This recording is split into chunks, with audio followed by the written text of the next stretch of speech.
конкретно за комбинацијата на антибиотиците со пробиотици, колку треба, како треба правилно да се употребуваат, да се комбинираат, е на оваа тема Марија во продолжение со докторката.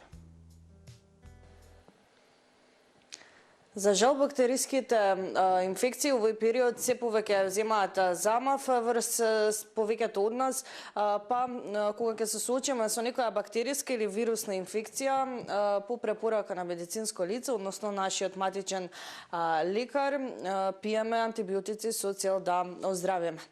Која е правилна комбинација на антибиотици и пробиотици ќе ни открие мојата денешна гостинка, доктор Анкица Станоевска, и секако колку антибиотици се препорачуваат овој период на лица кои што се зафатени со бактериски инфекции. Анкица, добро утро и добро дојдовте во нашата утренска започет. Добро утро до вашите гледачи. Убаво кажавте, значи во овој период навистина беа препишани многу антибиотици, токму поради инфекциите кои што овие денови навистина предизвикуваат една, јас би рекла, епидемија, за која што може би малку се зборува, меѓутоа нашите чекални и нашите амбуланти се полни со пациенти, значи ние имаме и до 200 прегледи во смена.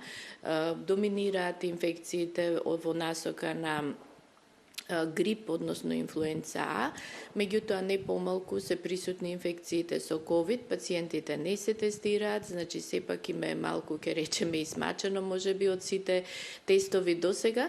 Во главном се работат крвни слики во однос на диагностиката и прегледите. За жал, кај повеќето мораше да биде препишан антибиотик и тука се треба пред се да се внимава и да се советуваат со своите матични доктори. Повеќето од пациентите дури ни доаѓаат, бидејќи беа празници, дека и сами дома веќе почнале некаков антибиотик кој што го имале дома, што навистина е многу опасно, и еве во оваа прилика, значи препорака да се воздржат од зимање на антибиотик, затоа што 1 ден до 2 дена нема ништо да направи во нивната инфекција.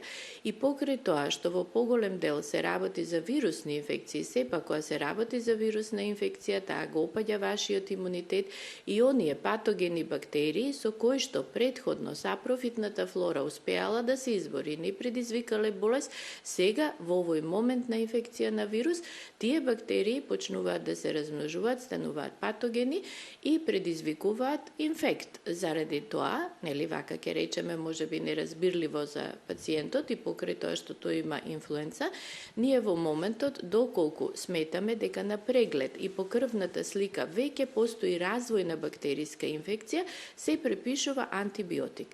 Инаку, повеќето од инфекциите треба да поминат без антибиотик. Значи, една лесна симптоматологија, која што не е драматична, не го изморува пациентот, нема длабоки кашлици, би рекле, не оди со големи температури, треба да помине симптоматски, со зимање на антипиретици, на пробиотици, на витаминска терапија, доволно здрава храна и течност и е сосема доволно да пациентот од вирусната инфекција оздрави.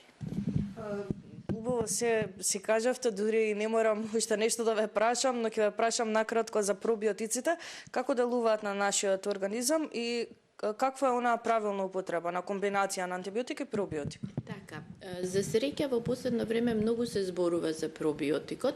Пробиотикот, би рекла, во минатото малку беше запоставен, меѓутоа со текот на времето се виде дека пробиотиците се многу важни во одржувањето на имунитетот, во одржувањето на сапрофитната флора на дигестивниот тракт, меѓутоа би рекле дека во моментот на инфекцијата и помагаат и во лекувањето на инфекцијата. Да не зборуваме, пробиотиците имаат улога и во борба против алергиите, исто така дури и во борба против намарување на холестеролот и на шеќерите во крвта, бидејќи главната дигестија на овие материи се врши во дигестивниот тракт.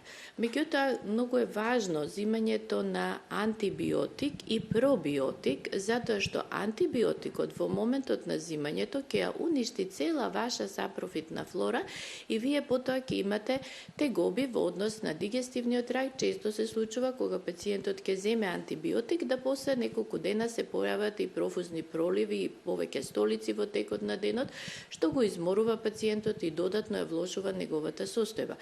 Затоа се препораките да секогаш се земе пробиотик, но многу е важно да не се земе во исто време со антибиотикот, по можност да се земе навечер, бидејќи тогаш е најдобра употребата на пробиотикот, тој ќе делува преку цела ноќ, ќе го колонизира дигестивниот тракт, на некој начин ќе обнови, би рекле, цревната слузница.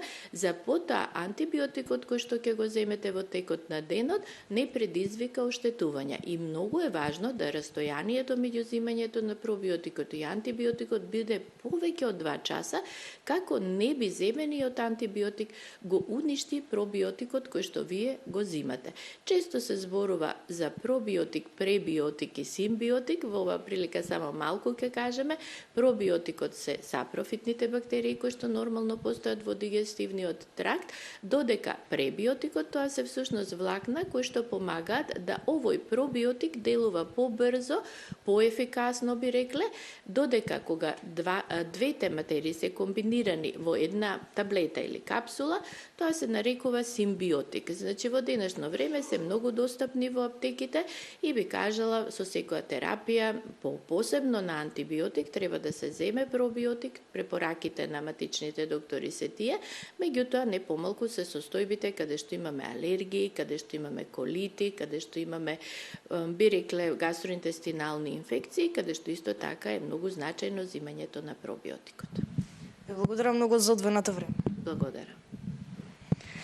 Сите оние кои што се соочени овој период со бактеријска инфекција да не земаат антибиотици на своја рака, како што напомена мојата гостинка, и се разбира, доколку запамтивте, јас ќе повторам, пробиотиците, откако ќе се напиете антибиотик, препорачливо е да ги земете во вечерните часови или пак после 2 часа откако ќе го испиете самиот антибиотик.